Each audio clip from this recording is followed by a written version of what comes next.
From Mamma Mia, welcome to The Spill, your daily pop culture fix. I'm Laura Brodnick. And I'm Em Burnham. And it's the episode that everybody wants. I've got food in my teeth because I've just finished lunch. Oh, definitely cut that out.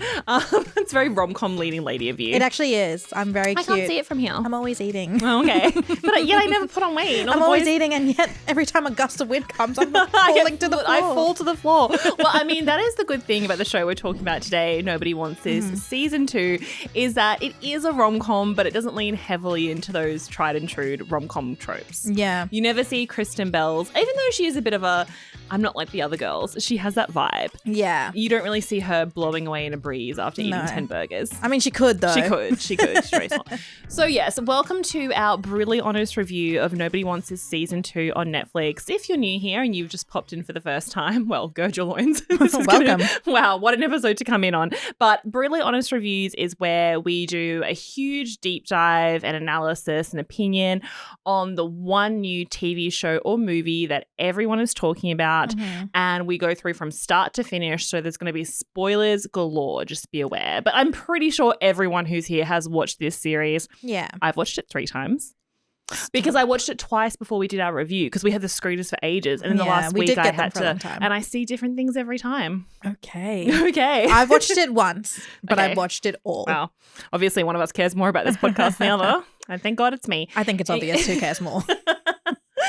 So starting off with where we find ourselves in season 2. Oh my God. I kind of forgot what happened in season 1 before I went into season 2. So I had to go back and watch the last episode of season 1. That is a good way to do it. Which is also one of the best episodes of TV, yeah. I want to say. And when we start off on season 2, the biggest thing that happens in the first episode is that you see Noah and Joanne are still together because you have that big reunion off the end of the last season. And then they have they decide to host a dinner party for all their mutual friends. And this is where we find out that there was no actual conversation between their last reunion and what their relationship is now. Yes, a bit of time has passed, but we don't have to have seen that because no huge story points happened. And it's interesting kind of knowing how behind the scenes I think they came into season 2. And it makes me look at the show a little bit differently because I don't think it's widely known that the making of season 1 of Nobody Wants This, absolute clusterfuck. Yeah. It just do you know this? It just didn't come across that way on screen. But obviously it's based on a true story. So the creator, Erin Foster, the daughter of a kind of famous LA family, tried her hand at acting. People called her an unsuccessful actress. I was like, how dare you? She was Heather in the OC. She was there when Marissa Cooper died. She is the one who in Gilmore Girls tells Lane that she's in love with Zach. She's a pivotal part of pop culture, even though she was on screen for 15 minutes. Yeah, for 2 seconds. So at 35, she met the absolute love of her life, Simon Tinkman, who was a Jewish man, and she fell madly in love with him and she decided to convert to Judaism so that they could be married. She had been trying to make it in Hollywood. Her and her sister had a reality show. They have a very successful clothing label. They have a podcast, but she had been trying to make it as an actress for 20 years. Which is a good story to tell that not all Nepo babies make it. Exactly. Some of them just sit with their money and start side businesses. Yeah. I don't want to speak disrespectfully of the Foster sisters because I do love them both dearly. But yeah, she had tried to make it as an actress and also as a TV writer for 20 years. Nothing really worked. Nothing stuck. One day she was telling her manager about this story and he's like, that's the story you should write. Yeah. So she started writing a pilot, didn't tell her husband. He was shocked when he found out it was happening. And she had written it for her to star, but then when Netflix bought it, they said no. So the first season kind of followed her life sort of closely in a way. I think the only main difference she says is that she's actually really close to her sister-in-law and who Esther portrays, especially in the first season. But she wasn't originally close to the sister-in-law in real life. It was the rest of the family. You're right. She wasn't the mother-in-law didn't try and get her out of the family the same way she does in the show. They had to add. Which thank God they drama. added because Bean is iconic. Yeah, exactly. No, she is a creation based on I think an amalgamation of different women. So when they had the idea of the show, when they tried to get the cast on, Kristen Bell wanted to be part of it. Even Adam Brody, this has only come out recently, when Adam Brody first Zoomed with them to talk about the role because he wasn't their first choice. They wanted Nick Kroll, the comedian. And he turned it, Nick Kroll? Yeah, did you know that? No. I can't even imagine this series with Nick Kroll. Yeah, in they it. offered it to Nick Kroll. He seems and too like. he turned it down. Oh no! I wonder if he regrets that now. Surely He passed seems on it. too like, I don't know. Every time I see Nick Kroll, it feels like he's playing characters that is himself. Yeah. Like it feels so far-fetched. I think that's what they wanted, that he would just come on and be Nick Kroll. So he passed on it. Then they auditioned. They said every young Jewish actor or youngish Jewish actor in Hollywood. None of them were right. And then they had a Zoom with Adam Brody and he asked all these questions. And Erin's like, I don't actually have the answers to any of this. I don't know what the show's going to be. I don't know where it's going to go. She had the fabric of it, but not the show. And then in Adam Brody's words, he just, at the end of the day, he's like, I like the idea. I love Kristen Bell. They obviously had worked together before. I want to work for Netflix, obviously, cash cow. He's like, fuck it, I'll do it. They filmed the first 2 episodes. They all watched it together, the cast. Like, this is incredible. This is wonderful. We love it so much. And then when they took a pre-planned break to assess where the rest of the first season should go, and then they changed the whole script. Like Morgan and Sasha were meant to get together, all this other stuff. Rebecca's mum, instead of in season 1 how Rebecca has the car accident after their big first kiss, her mum was meant to die. All this stuff was going to, all this other traumatic stuff was going to happen. They scrapped all that, threw it out the door. And so the rest of the season was like in turmoil and they didn't think the show was going to be good. The actors were like behind the scenes saying to Erin. So they scrapped it without actually having anything else to replace it. And then we're like rewriting it and going in, but also shooting scenes, not knowing where it was going to go. So Justine Lupe was like, am I hooking up with Sasha or not? I need to play it that way. And they were like, oh, we'll figure it out. Just do whatever kind of thing. Not quite like that loose, but you know what I mean? Like Kristen Bell was like, I don't have all my emotional anchors for this character. So they were filming while not knowing what the next thing they were going to film would be like. Yeah. Oh so my it is. God. Sometimes I just do think that TV shows and movies are a miracle when they get made. Yeah. Because on paper, nobody wants a season 1 should have been a disaster. Yeah. It shouldn't have been good. It is an absolute miracle that just the writing and the cast and the idea managed to like pull them over the finish line. So when they came into season 2, they were coming from that quite uneven ground. Like they captured lightning in a bottle, but how do you recreate that a second time around when you kind of didn't mean to do it the first time? Yeah. So did they do the same thing or did they actually have it all scripted? They had it scripted. So they actually brought in, and this is kind of, I think, why this season feels very different, but almost in a good way. So Jenni Konner came on. From Girls? Yes. Yes. Yes. Can't you just feel her hands all over it? Mm-hmm. So Jenni Konner came on to be like a co-runner with Erin Foster, and they kind of made the show together with like the rest of their team of creators and executive producers. Yes, Jenni Konner is well known as being the co-showrunner and writer with Lena Dunham on Girls. Yeah. She also has done a lot of other things, but also she and Lena Dunham did like the Lenny Letter together and all these things.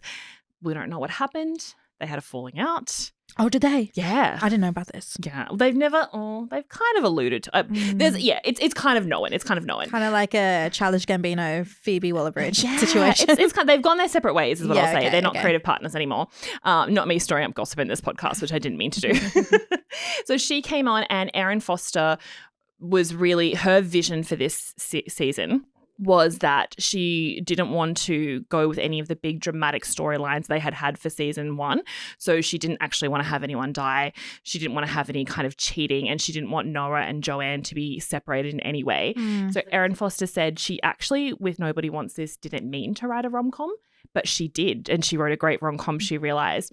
And then she decided that she was just going to give the people what they wanted in season 2. She's like, I wanted to lean into the bubblegum. Which is the best way to make a decision. Yeah, exactly. She's like, I want this to be a romance, so it's going to be a romance. And she wanted to accelerate it even further. And Jenni Konner's the one who, and apparently there was so many like, you know, arguments, like good creative arguments, not bad arguments in the writer's room, which makes me think that Netflix is in this for the long haul, because the place where she wanted it to go feels like where Netflix sees it in like season 4, if that makes sense. Yeah, okay. So that's how we came into this season. Just having that in your mind, I think, quite changes how you see it and how they kind of brought all these different puzzle pieces together. I think the way the season ends, there has to be another season. Oh, absolutely. Yeah. Well, if Netflix is saying no to the way that she wanted to end it, it means they're taking this all the way to the bank 5 years from now. Thank God. So we come in as you're saying. Thank God. Yeah, thank God. No, this show needs to be at least 5 seasons. So the dinner party is where I'll circle us back to. The dinner party. Noah and Joanne are hosting a joint dinner party. The stakes could not be higher.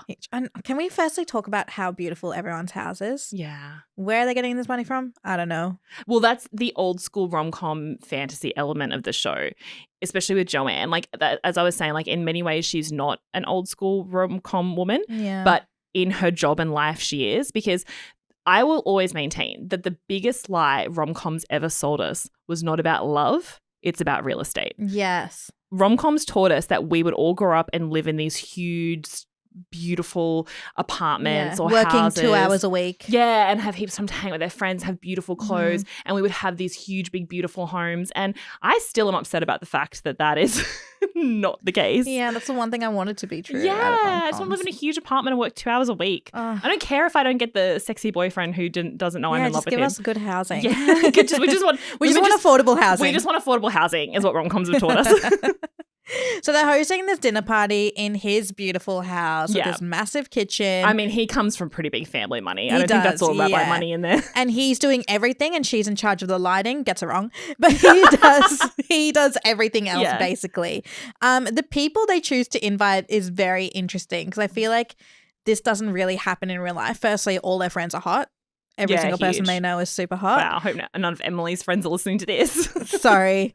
And there's 2 people that they want to set up. Yeah, you know what? That is the most fantasy element of the show. Because you know what? People don't set people up anymore. No. Would any of your friends do that? No. It used to be a thing. That's how I dated Step it the F up is what I want to say to my friends. Exactly. Meghan Markle's friends set her up with Prince Harry and none of my friends do anything to help me. No. We need better friends. We need hotter better friends and better friends. We need hotter and better friends. Okay. And let's clip that and put it on the internet.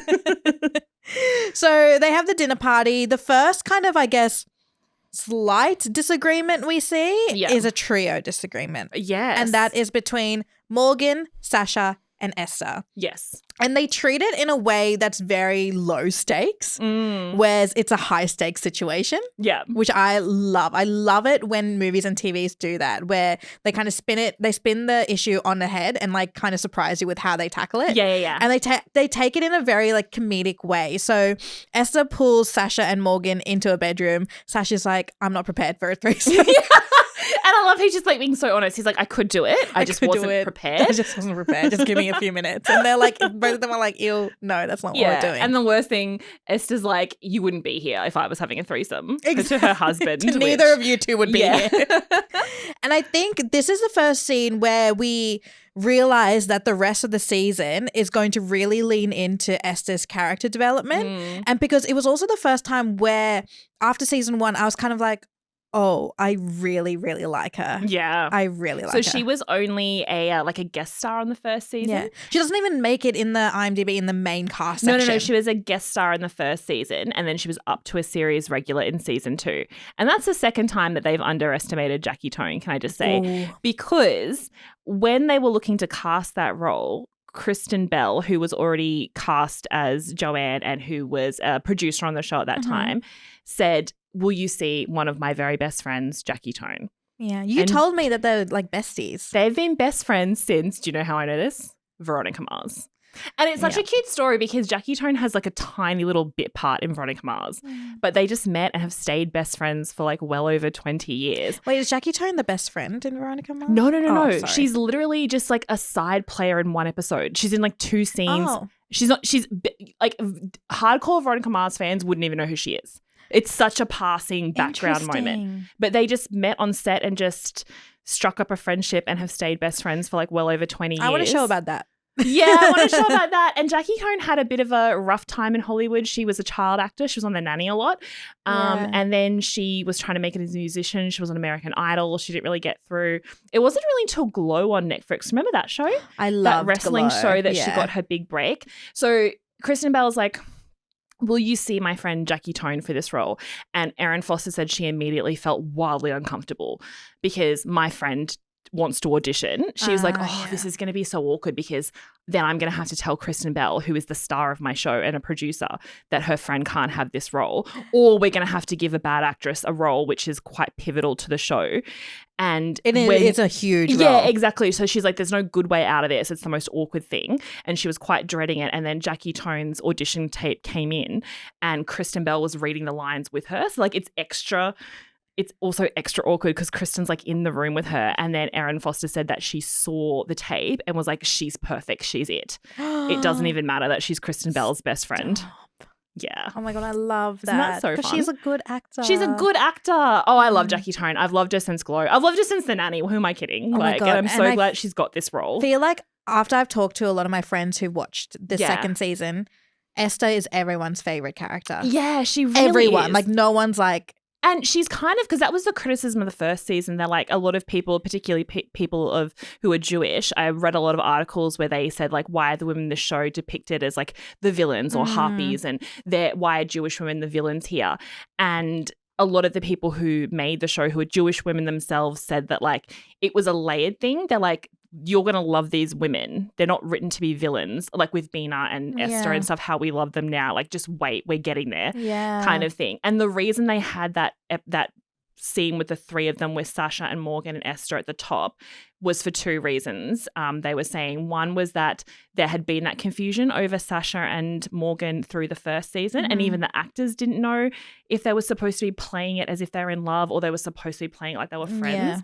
And so they wanted to, at the top of season 2, completely set the audience of ease, like nothing happened, like it wasn't sexual at this point. Because even like people I was talking to, I think they made their relationship so confusing that people just kind of assumed something happened even though it didn't. Yeah. Like I had a friend go, but they kissed. And I was like, no, they didn't. They didn't. But that's if the writers don't know and the actors don't know. Yeah, exactly. And obviously, this is what's going to happen. That was all part of Erin Foster's plan, and it did work, that it would be so ambiguous that even the people playing the scenes didn't know. Yeah. It's a risky move to not give your actors the motivation to play it in a certain way. So the reason they had that scene was that they wanted to let everyone know straight away, like, this is where these two characters stand. This season's not going to be about them hooking up, but also it was to kind of set up Esther's storyline, like you're saying. Of, she's not even that upset about the affair. She's upset that they don't think she's fun and interesting because the life that she's found herself stuck in, being a really young mum and a young wife, makes her feel like she's not fun and she feels stuck. Yeah, and I think that portrayal of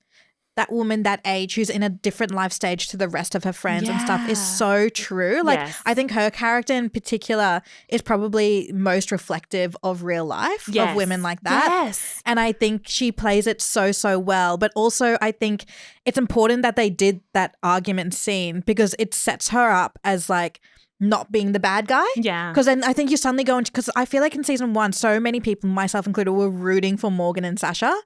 Really? Yeah, because like I found Esther so unlikable, and then in the second scene, in the second season, that first scene, she immediately become likable, and I completely stopped rooting for them as a love interest. And I very much throughout the whole season was like, I just hope they stay friends. Yeah, exactly. And they did. And they did. So, yes, we have this kind of where we find these characters in season 2, Joanne and Noah coming out of the honeymoon phase, which is where we had them in season 1. Which is also very clever to do in the first episode, because I thought the point of contention was the three of them. Yeah. But we actually find out the point of contention is Joanne and Noah still not defining what their relationship is. Yeah, and just finding themselves, now they're in that stage where, like, as they say, about to merge their lives, but still this huge obstacle between them hasn't been solved. Yeah. And not even the obstacle of just her being Jewish, like wanting to like her being like, we're ready to move in and he's not, and this idea, and him wanting to be her to be this perfect person, and her wanting him to kind of see her as a person, not just as a girlfriend who needs like a box ticked off and all these things. So yes, then we progress through the season. Oh my God. As we progress through the season, the whole like overarching issue is the exact same overarching issue as season 1 on like, will she convert or won't she convert, and when will she convert? Yeah. And between that, you see them also ignoring that. Yeah. Whereas like in season 1, it was very much another character, like her either converting to Judaism or not. But now it's like kind of seen as like this ghost in the past that is always the issue in all of their arguments. And with both of them, I think I really don't want to say that because I don't want people to get angry. No, say it. This is a safe space. You have to say whatever you think. Throughout the whole season, I found both of them so deeply unlikable. Really? Yeah. That is so interesting because they were not written to be that way. Like, Erin Foster wanted you to be more immersed in their love story this time around. What did you find unlikable about them? Do you think you find them unlikable because they Firstly, I can't guess their age. Okay. That is interesting, and a lot of people have an issue with that. So, and I have a huge issue with that. And I usually Do never. you? I think it's because if it's like a generation older than me or a generation younger than me, let's take Sex and the City and like Stranger Things, right? Yeah. They're so out of my world that I just see them as like women who's like my mum's generation Yeah. and like kids. yeah. Whereas like when it's like these 20s, 30s, like early 40s era, Yeah. I want to know their age because I want to compare myself to them. Yes, I do see what you're saying. So, But I can't do that. I get frustrated. Kristen Bell and Adam Brody are both in their early 40s. Yeah. In the show, they are meant to be in their late-ish 30s. Okay. Is how they have described it. So 37, 38. Okay. It is, and this was brought. I remember when Kristen Bell and Adam Brody went on her husband Dax Shepard's podcast before the start of last season, and that was his big gripe because he said, "Are you going to explain why your characters are single?" And I wrote a huge piece about this at the time that went a little bit viral because they both said, "No, why would we?" And he's like, "Well, you can't have two 40-year-olds who are single and not explain how they could possibly be single." And I took a lot of issue with that. I'm like, that is believable. I don't think that needed to be a plot point that look at these crazy people that are hot and single and 40. But like, how is it possible that two how people is it can possible? be single? He's like, something has happened to both of them that they've ended up like this, and why isn't that being addressed? And I liked Kristen Bell and Adam Brody's response that of being like, nothing has happened to them. This is just how their lives have unfolded. But then in this season, they made it more clear that they're in their kind of late 30s, which it realistically does for any person dating add a different layer. They do touch on it when Joanne says like, I can't wait around anymore. How old do you think I am? And they're just like, don't answer that. Yeah. It's also an interesting thing because I think Kristen Bell and Adam Brody can both play mid-30s. I think it's like they could play mid-30s or 40s. Like it's such a grey area. Yeah. But Kristen Bell has a thing that her hands look like the hands of a 50-year-old. And her friends have said that that's true. And so they have to retouch them in all the scenes so that she doesn't look older than she is, That's which is so funny. early 40s. And Because you can't get Botox in your hands. No, you can't get Botox in your hands. That's why I put sunscreen on my hands every day. Little note to the listeners is that, yes, you can't fix your hands and they are the giveaway of age. And she's particularly like nervous about that. So they retouch her hands in a lot of different projects, not out of vanity, just not to make her look. Otherwise, they have to explain why she's 50. And even to the point where she said her assistant will sometimes see photos where her hands haven't been retouched, like press images or red carpet photos, and will like zoom in on them and send them to her. Oh and be my like, God, that's so they got your hands. They got your hands. So I looked at her hands the other day and I'm like, I actually don't think they're that bad, but I don't know. I need to see a photo right now. Yeah, okay. Afterwards, we all Google Kristen Bell's hands. But so the point is they're meant to be in their late 30s and it should add a huge extra layer to their relationship, but I know what you mean. It doesn't. Yeah. And I don't know, is that refreshing or is it unrealistic? It makes me more angry, and not to the sense that because they're like both it's unrealistic, but to the sense that they're acting like they're in a relationship in their early 20s. Yes. Like the red flags and stuff. Like these are stuff that you figure out in your early 20s. And especially the way Noah acts and how he treats her like every other relationship he's ever been in. Yeah. And she has to be like, I'm a different person. You have to treat me like me. And he's like, oh, what do you mean? Like, what? I know. It's like, are you getting the ink because you think he's a bit of a man-child? He is such He's a like man-child, what's the rise of the trad son that we're seeing? He's like a trad son, but he has a job and then he's unemployed. And he's like, I don't like my job. I'm moving to a different one. I don't like this one either. What do I do? And I'm like, what do you mean, man? Oh, so you have the ick with Noah. I do. I think I have the ick with both of them a little bit. Okay. Because then she's also the same. She's like, she's like, what do you mean you need a night off? But isn't that the point of being out of the honeymoon phase of all those issues rise to the surface? That's, I think, what makes me scared because I have been in relationships, but I've never left the honeymoon phase. Like the relationship will always end before we get to the real stuff. Yeah, I haven't got to the phase where it's like, should we like completely melt our lives, move in together, or do a joint bank account, that sort of stuff. This season did not make me want to ever do that. Yeah. Like it's not a really good ad for relationships at all. I mean, there's some good things. The most romantic they're making pasta. No, that was upsetting. Especially the bike ride. Okay, we'll get to that. Everything. He wanted completely different things. I feel like I was watching a horror movie watching the Valentine's Day episode. He wanted to go on a nighttime hike. Absolutely not. So, no, the most romantic moment in the whole both seasons of Nobody Wants This. I know what you're going to say. Yeah, you do. Yeah. Everyone thinks it's the first kiss in the first episode or when he runs to her at the bar mitzvah at the end of the first episode.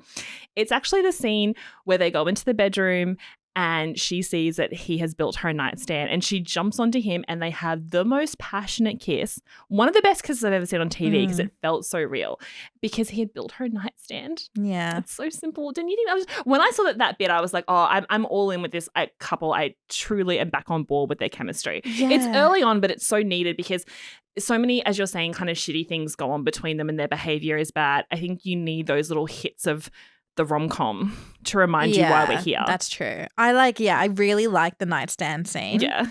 And then it just went downhill. Oh my, okay, well, let's move on to the Valentine's Day scene. Oh no.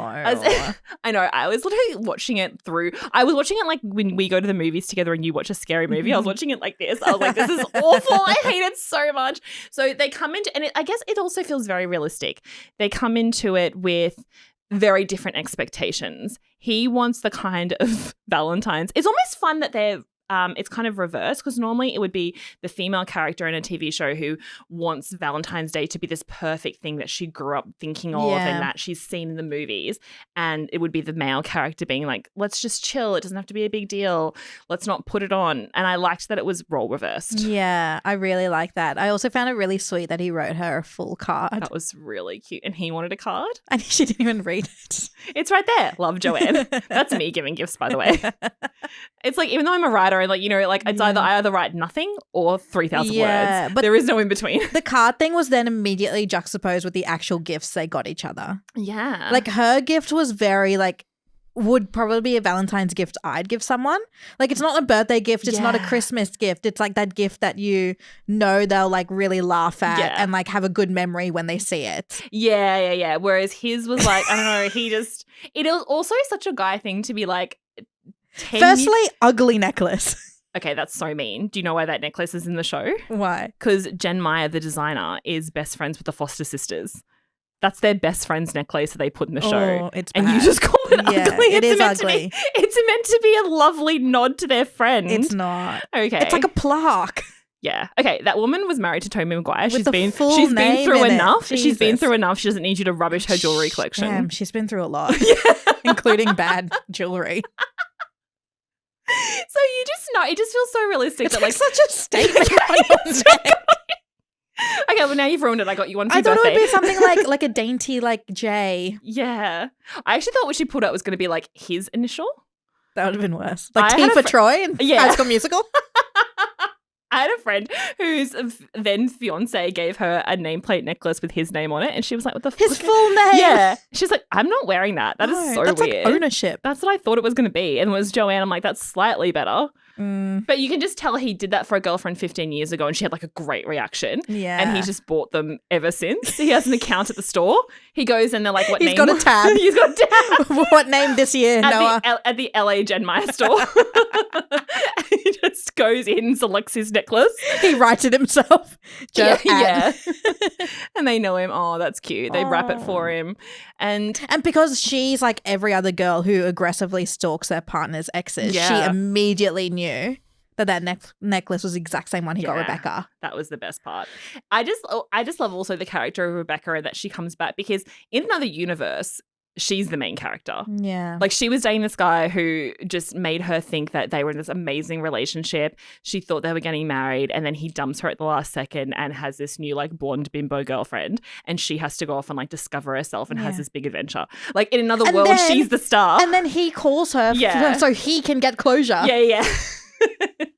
And just sit there. That's what I mean. I want the Rebecca version of this. Yeah. I want her to be the lead character in another show just because I feel like she's got a better story to tell.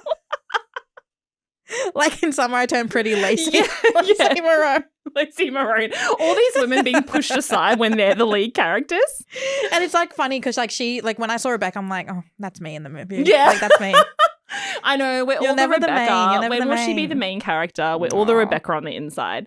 What I thought was interesting about that Valentine's Day episode was traditionally Morgan and Joanne do Valentine's Day lunch, boozy lunch together. Lunch, yeah, we've been doing it since the middle school. Yeah. It's so good. Drunk lunch. And for the first time, they didn't do it. That was so upsetting. And I think the reason they allowed each other to not do it was because they're both in relationships. I feel like if Morgan wasn't with Dr. Andy, that would be a whole massive big issue. Yeah. Yeah, exactly. Like forgoing your big sister's tradition that you have on that day, which sounds so fun, by the way. I'd so much rather be at a drunk lunch with them than pasta making. Yeah, ew. I got the ick from all of them in that.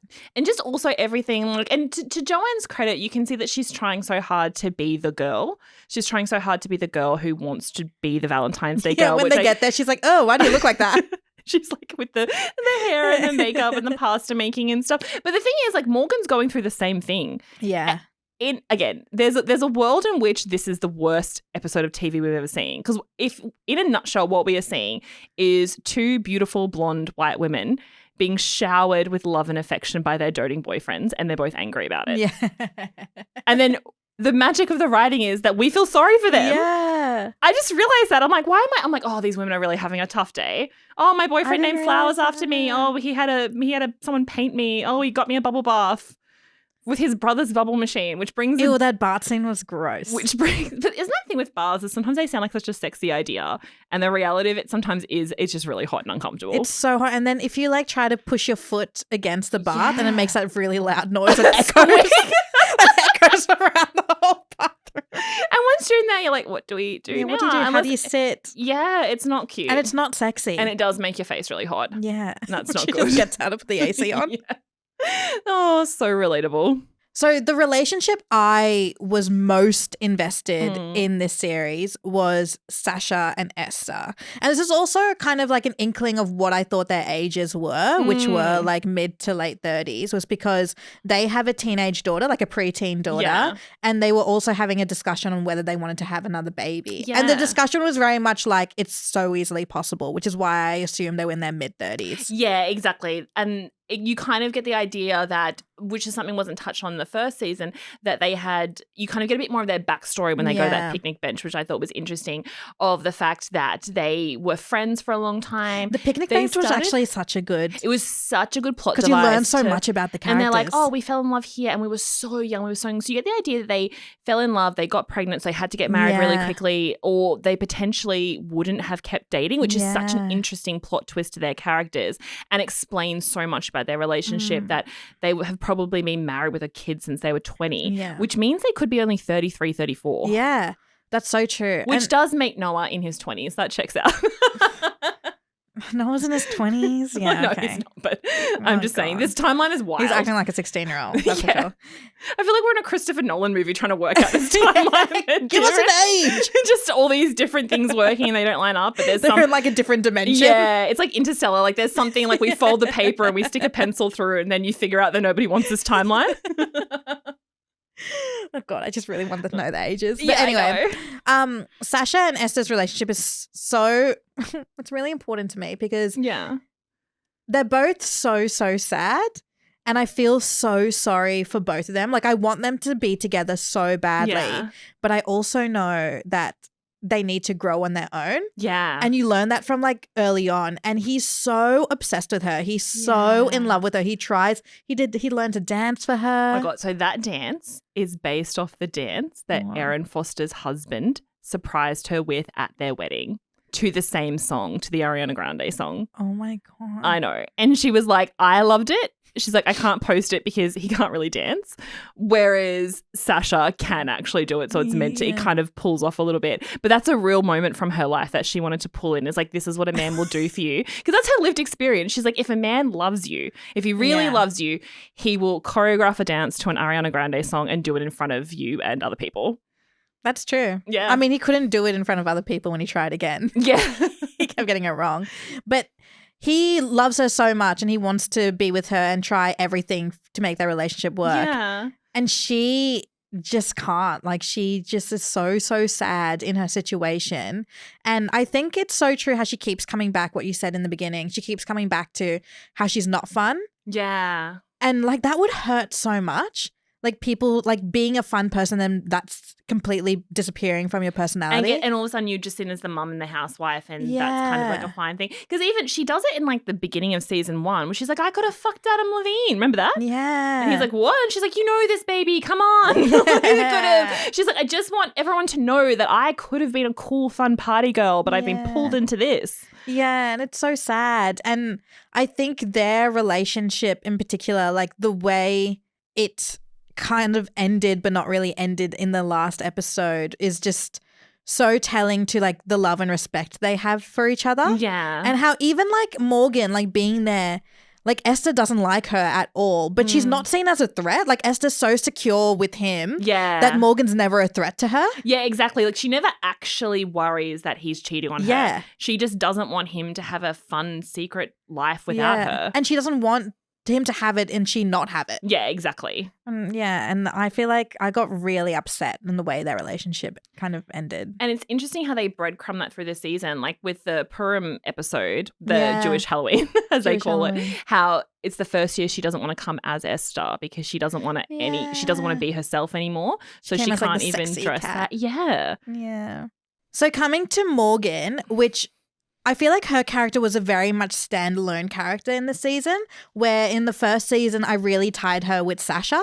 Yeah. Like she always did like scenes either with Joanne and they were two or Sasha and they were two. Yeah. And I feel like in this season they really left her onto her own devices and she was able to kind of develop by herself. Yeah, and I think that is what made this season quite strong, is that it wasn't as centered on just Joanne and Noah as the first season was. It became more of an ensemble piece, which I think to have sustainability as a show you quite need.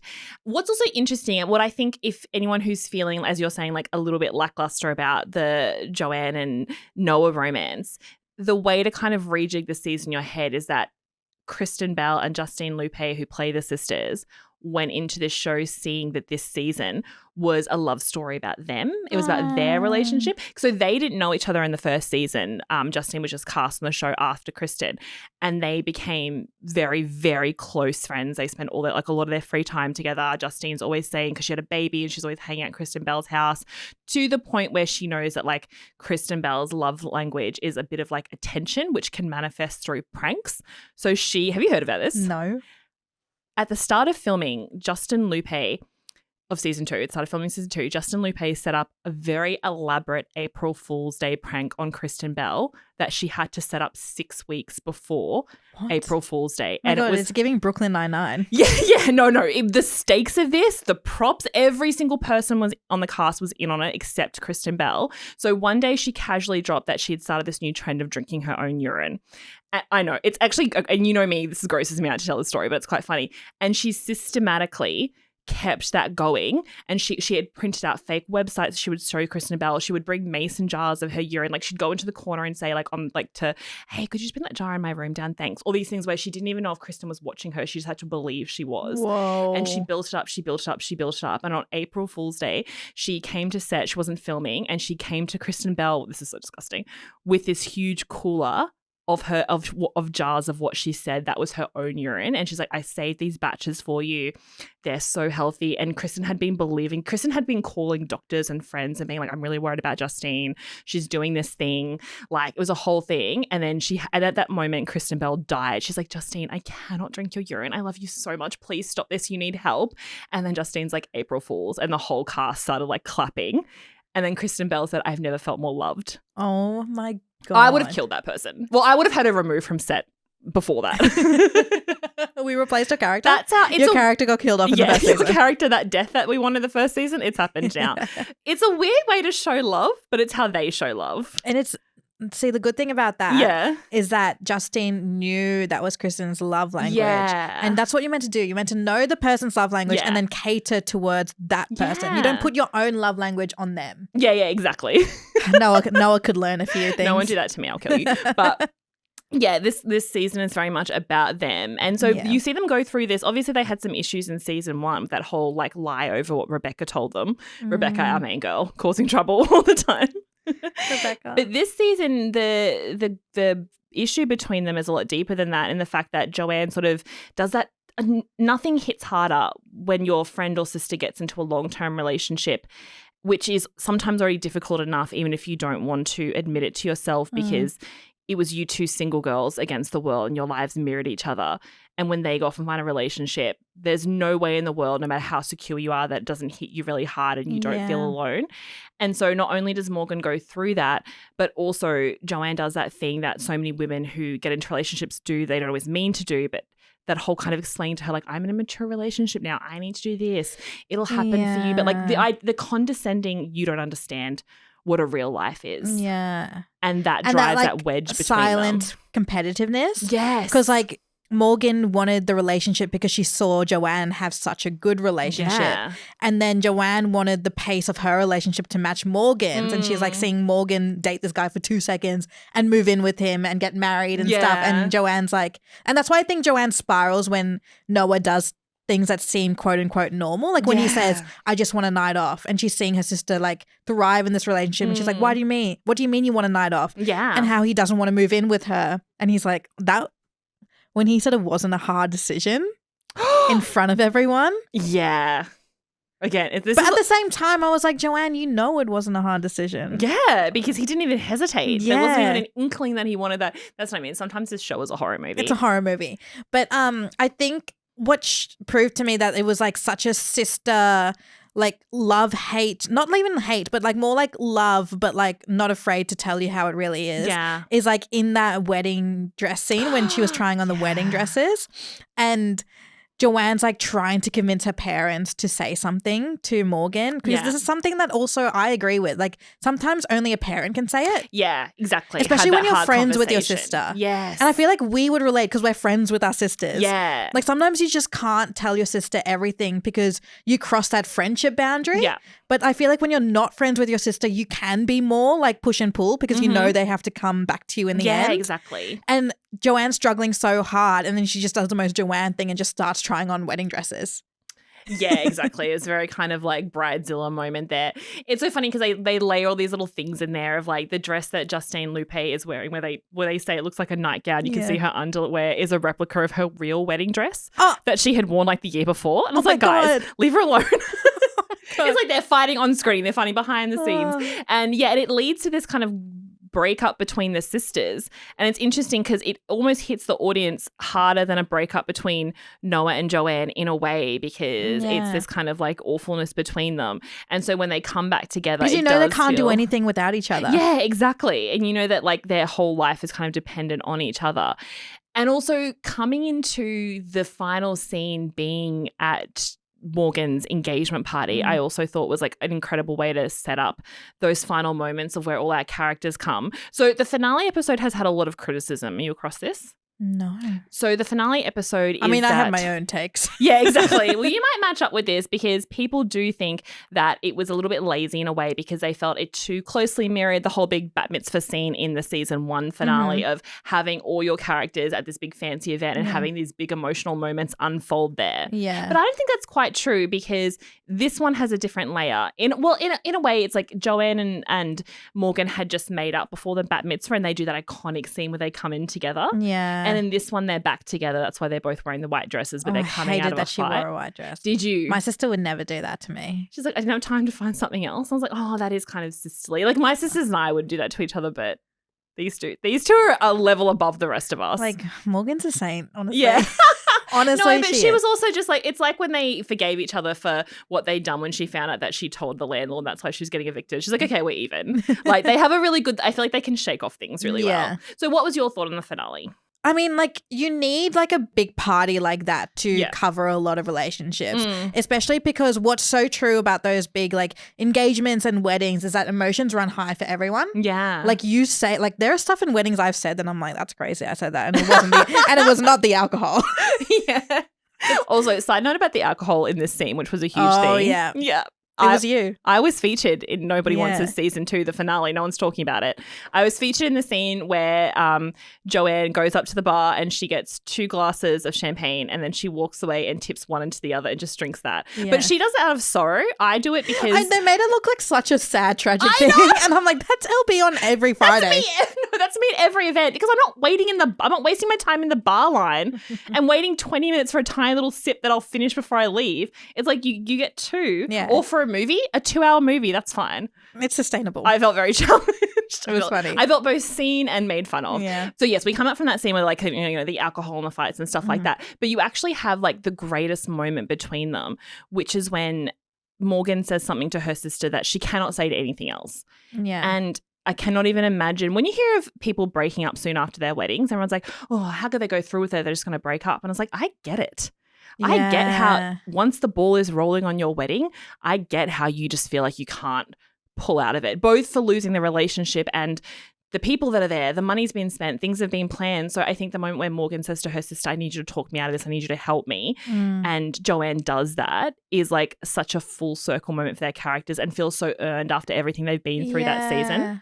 And it's just like also how she's going through, like Joanne's going through her own relationship while also trying to help Morgan. Yeah. And it was like, don't marry him. Yes, marry him. Yeah. I don't care. No, don't marry him. Well, I loved how she said, which is kind of sometimes what a true sister will say, because she knew the right answer. She knew the answer was, Joanne knew the answer was, don't marry him. Yeah. But in that moment, she can't say that to Morgan because she has to be on her team. Yeah. And to be on her team, she has to say, which way do you want me to talk you into? Because I'll do either. I'll take you either way at this stage. Yeah. Like you already know where I stand. You know I don't think you should marry him. But if you need me to talk you into it, I will. Yeah. Which is actually the kindest thing that you can do for a sister in that moment. That's so true. And also what I loved about that is that it was only their mum that got them to sort out their relationships. I loved that. And I think that's so telling because not everyone has like a mum or a mother-like figure. But I do think there's something telling in seeing a woman of a generation above you give you advice.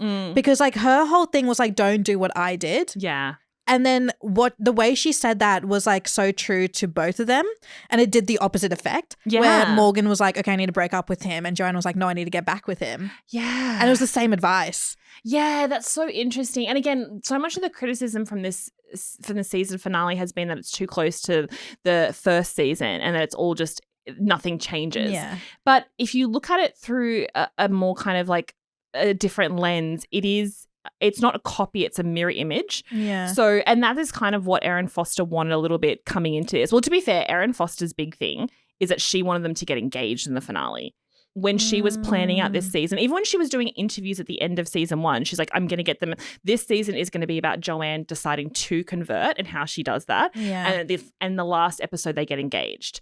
When Jenni Konner came on, she, having a bit more experience in TV, was very much like, you're jumping ahead. You're jumping to the last page. We're only in season 2. And so pulled her back. And apparently they had the fights about this were so intense and so prolonged that it kind of shut down the writer's room for a bit over whether or not they would get engaged. And ultimately, Jenni was the one who won that argument and pushed that aside. But it's interesting because like you can almost see that in some way Erin was building up to that. But it wasn't allowed to happen because of where they are. So instead, in season 1, we see Noah be the one to chase Joanne. And in this episode, you see Joanne be the one to chase Noah. Yeah. So even though it feels like we're watching the same scene, it's very different when you look at who's chasing who. The only issue I had in that last scene was that they still didn't tell each other what they were going to do. Oh, yeah, they have no plan. I'm like, stop it. They're just in love. They have no plan. They have no fix. I just wanted Joanne to just say 3 words. I want to convert. That's all she had to say, and then I'd be okay. Yeah, look. But the scene with Esther, I think, was so important in the bathroom.